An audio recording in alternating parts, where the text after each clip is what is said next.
변화의 과정이 있더라고요. 저는 목회는 만 29세 때 안수를 받았습니다. 장립을 받을 때 하염없이 눈물을 흘렸습니다.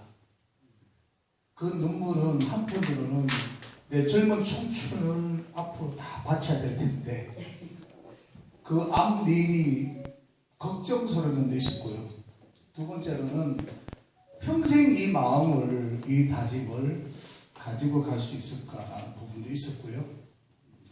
또 세 번째로는 나 같은 사람이 이런 기회에 주어진 데 대한 그 고마움이 있었습니다. 왜냐하면 저는 참 공부를 못했던 사람이고 말에 능치 못한 사람이었습니다. 그런데 하나님께서 그 과정에서 참 누구에게도 빠지지 않을 만큼 여러 최고 학위 과정도 하게 하셨고 또 누구하고 이야기해도 말의 논리를 지지 않도록 바꿔주셨죠.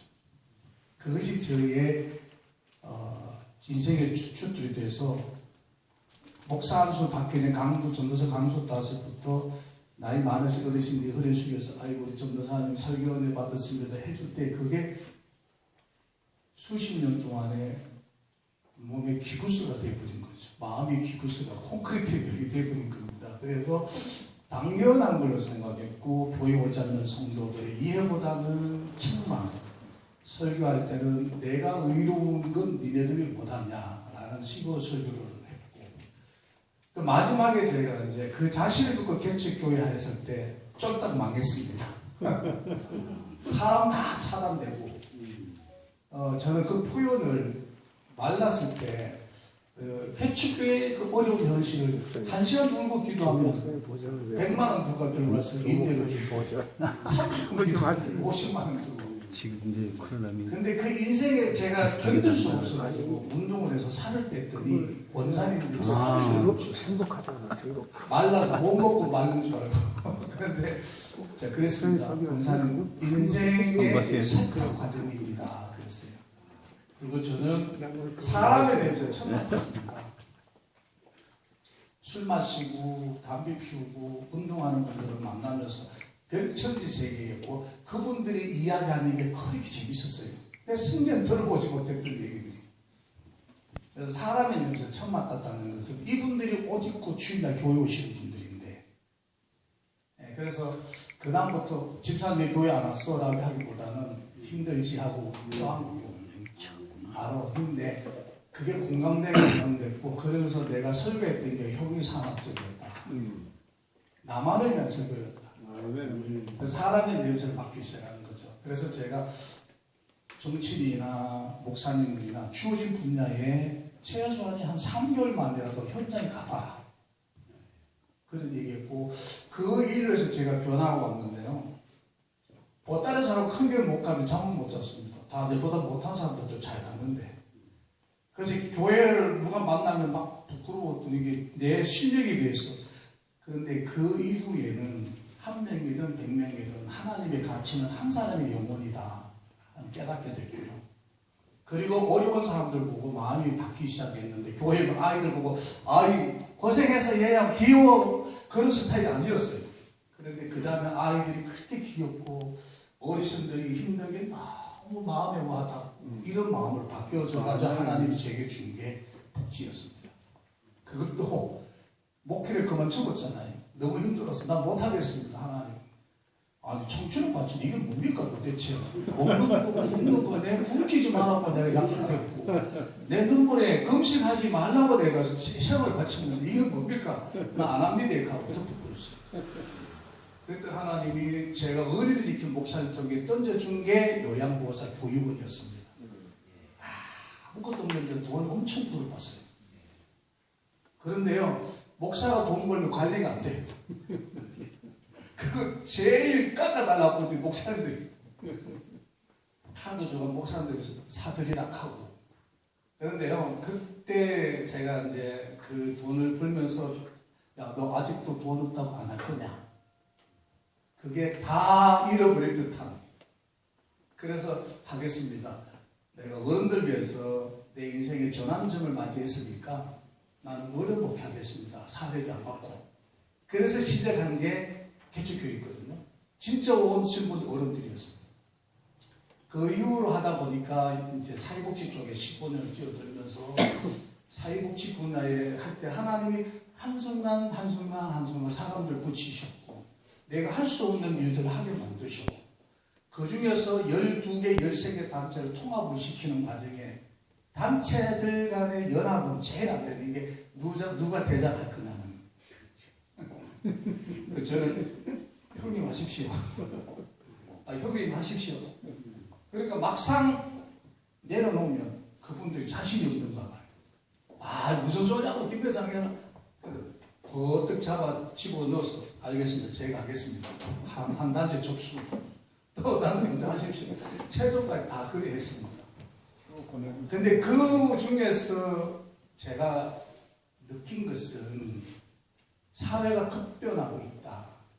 그 고령화가 급변하고 만성질환 환자가 많이 나타나고 근데 그 사회복지 분야가 사업으로 전향되어서 가는데 일반인들은 그걸 경제적 논리로 사회복지를 하지만 왜 영혼 사랑하고 이웃을 사랑하라 하면 교회가 진정 이 사업을 하지 않을까. 그래서 이건 알려야 된다. 그래서 목사님들은 교회가 복지는 그들이 하고 우리는 교회는 영혼 사랑이라는 전도라는 이분법적인 편협된 생각을 지우고 내 성도가 아파서 1, 2급 환자 오늘 내일 임종을 두고 있는 분에게 나 목사님 대신에 성도들 교육을 시켜서 가서 임종 예배도 드려주고 기도도 하고 내 마음을 좀 전달해줘. 그러면 그분이 가서 일을 하면 세세간 될 돈이 국가가 주잖아요.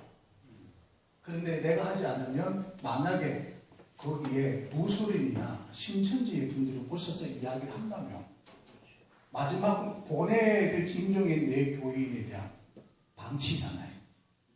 어차피 국가 돈을 하는 건데. 그래서 이제 교회는 해야 된다.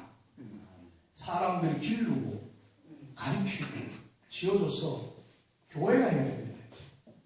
그것이 어렵고 힘든 우리 개척교회 하는 목사님들에게 재정적인 도움도 되지만 정말로 임종을 앞에도 저는 봤습니다. 그 영적 세계와 싸우면서 지지 않기 위해서 하다가 팔이 굳어져 세상 떠난 분도 있으시고 정말로 편안하게 살아있는 분과 같이 가는 분도 있으시고 그러면 교회가 그거 해야 되잖아요. 근데 목사님들 모르시고 어떻게 될지 이걸 해야 되겠다. 두 번째는 문화입니다. 제가 오늘의 신문의 요약해서 제가 보내드리는데 기자회견에서 목사님들이 그 동성애 서울시에 행사하는 것을 금지시켰다는 기자회견을 하는 그 영상을 보고 제가 충격을 받았습니다. 이건 문화잖아요. 그런데 곳곳에 찬양하고 예전에 우리들이 길에 나가서 찬양하고 하던 문화는 없어지고 그런 문화들이 세상 판치는데 저는 문화는 누가 문화의 주역이 되냐에 따라서 달라진다고 봅니다. 그래서 그 문화는 교회가 해야 됩니다. 교회 젊은이들이 해야 되고 우리가 해야 됩니다. 그러기 위해서는 그들의 문화가 예수 믿는 사람들이 서서 길거리에 나가서 크리스찬의 문화를 하되 왜 찬송을 복음성을 힙합을 못합니까? 그걸 땡겨야죠. 왜 판소리 치고 어르신들은 못합니까? 매일 찬송만 부르고 하니까 여러분 일반인들은 아시잖아요. 종교에 대한 벽이 너무 높아요. 종교는 영혼이고 편협된 벽이 꽉 차면 잘 안 옵니다. 그래서 우리가 열어야죠. 그 문화가 우리가 해야 됩니다. 목사님들이 찬양 얼마나 많이 잘하십니까? 저는 그래서 이 문화와 복지는 우리가 해야 된다. 그래서 결론이 뭐냐면 여러분요, 저도 사회생활하면 넥타이만 메고 다니는 게 80%입니다. 미치겠죠. 그런데 이게 극단적인 생각, 어디 내려놓고 싶은 마음이 있을 때 있거든요. 목사님들은 똑같습니다. 신분 자체가 누구에게도 말을 못해요. 그 사모님들 고충 누구에도 말을 못합니다. 그런데 예전에는 교회 와서 찬송 부르고 기도하고 눈물 흘리고 막 안고 기도하고 하는 마음은 있었잖아요. 요즘 그런 사람도 있으십니까? 그래서 저희가 새일이 필요하다. 그래서 저희는 목사님들끼리, 사부님들만 우리끼리 모여서 우리가 회복이 되어야 되고 우리가 은혜가 받아야 되고 우리가 충만해야 된다. 그리고 그 목사님들에게 전쟁터에 나갈 때 뭔가 지어줘야 된다. 뭔가 지어주고 그게 경제적으로 자원을 활용할 수 있는 방법도 지어주고 필요하면 스피치 방법도 가르쳐주고 필요하면 음악까지 기술도 가르쳐주고 세상을 가서 어디로? 목사님 교회 지역에 가서 거기에서 영적 지도자가 리더자가 돼야 돼. 그 지역에서. 그래서 끌어안아야 돼요. 끌어안는데 방법은 문화고 복지입니다. 그 주민센터와 구청 관계자들과 해서 교회에서 그들을 끌어안고 교회에 대한 편협된 생각이 치워줘야 돼요. 그 교회에 가면 기쁘고 교회에 오면 참 좋고 목사님 만나면 예전에 그랬잖아요. 아이고 우리 목사님 참 좋더라 소문이었는데 목사님 보고 있어요 지금. 그러니까 교회 가면 너무 좋고 목사님 너무 좋고 그래서 그 지역에서 목사님들이 교회가 리드를 해야 되는데 리드를 하려면 시대에 있어서 지금 팩터가 기업입니다. 기업은 국가에 기여해야 되고 교회는 지역사회에 기여를 해야 됩니다. 그 기여가 뭘까요? 가장 어려운 사람들, 우리가 부모에 대한 사람들에게 교회가 무엇을 던져줄까 하는 겁니다. 그렇게 해줌으로 해서 교회가 달라지고 정말로 교회가 정말 좋아지고 이거 교회 하는 일인데 목사님 보세요. 여기 있으면 가보세요. 구청에서 연락 오고 주민센터에서 연락 오고 이렇게 목사님들 해주면 또다시 코로나가 온다 한들 교회에 가르쳐서 예배드리지 마 하지 못합니다. 그 일을 우리 해야 되잖아요. 그래서 제가 하고 싶은 게 복지와 문화 선교회입니다. 저는 제가 하려고 하는 겁니다. 하나 물어볼까요? 목사님들은 저보다 연세도 이제 생을 살아오셨잖아요. 저는 여러분들 지금 목사님들 지금 뭐가 가장 이제 생각 드십니까? 저는 단 한 가지입니다. 멋있게 살고 싶다. 옷, 패션. 저 조금 있으면 옛날 복원 됩니다. 근데 진짜 멋있게 연예가 살았어요. 그게 아닙니다. 내가 멋있게 살고 싶은 거 뭘까? 해보니까 내가 내려치 못한 거, 요런 거, 내가 내려치 못한 거 내가 해야 된다라는 거, 그것만 내려놓으면 저는 멋있는 인생이 될 것 같아요. 아멘. 그래서 우리가 마지막이잖아요. 저도 50이 넘으니까 차연히 고개가 숙여지네요. 생각이 유연해지고. 그러면 이제는 내려놓고 우리가 한번 해보자는 겁니다. 모든 불특정 다수의 목사님들 모이라, 사모님들 모이라, 찬송하고 기도하고 말씀 듣고 교제하고 목사님 힘들면 가까라고 기도도 해주고 힘내. 그리고 좋은 걸 떡을 나눠주고 오늘 기도할 때 호주머니 먹어 싸워 나눠주고 힘내고 다시 그 목사님들이 교회와 현장에 돌아가서는 힘있는 목회를 하게끔 만들어주는 플랫폼의 문화복지사를 하자는 겁니다. 그래서 저희 월요일 날부터 시작합니다. 월요일 날은 회복과 위로입니다. 30분 더 찬양하고 교제하고 인사하고 목사님 메시지 주제 메시지 딱 듣고 1시간은 전부 보통 보셨어요. 양복 벗고 찬양합니다. 찬양하고 기도합니다. 주제 나라와 민족 기도하고 교회를 기도하고 우리를 위해서 기도하고 1시간 동안 다 쏟아붓고 찬양 춤추든지 쳐서 기도하든지 우리들만의 시간입니다. 그건 저희 월요일날부터 잡아놨고요. 그 다음날은 정기 부흥회 등도 잡습니다. 플랫폼 목사님들 저희는 문화선교를 어제 홍목사님하고 나눴는데 같이 하시면 좋겠습니다. 저는 실무입니다. 제가 복지와 문화의 학위를 받았고 행정 지금 학위를 받았습니다. 자, 엮어서 저는 해줄 수 있는 거지 이 일은 제가 하는 거 아닙니다. 목사님들 같이 하셔서 부흥회도 하시고 찬양도 하게 하고 그래서 좀 재밌게 목사님들 식바람 나게 만들어주는 시스템화되어 있는 사회에 돌아가는 급변하는 사회를 읽고 내다보고 어떻게 변할지를 예측하고 우리 목사님들이 준비를 시켜서 정책자가 탁 터지면 우리가 진행하고 해서 일반인들, 무속인들이 하는 그 일들을 우리가 참석해야 되잖아요. 그 일을 같이 하자는 겁니다. 제가 나중에 또 알려드리고요. 그건 제가 여기까지 제가 하고요. 제가 찬송만 하고 들어가겠습니다. 같이 하라고 찬양 안 해드리겠습니까? 같이 하라고 신청이 들어왔는데 뭔데? 같이 하죠. 안돼.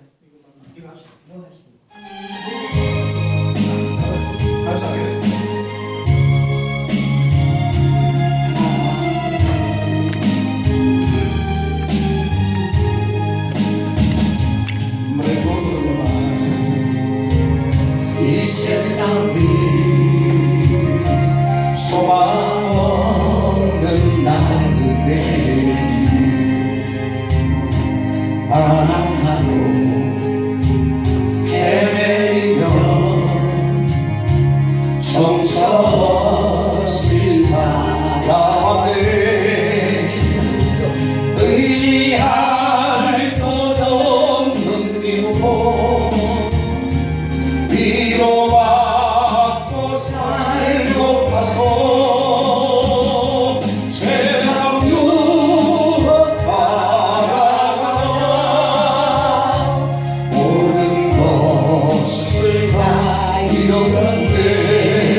정해지고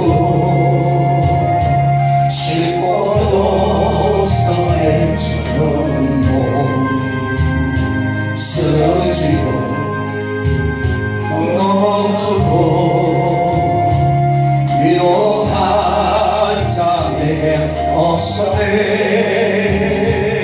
세상에서 버림받고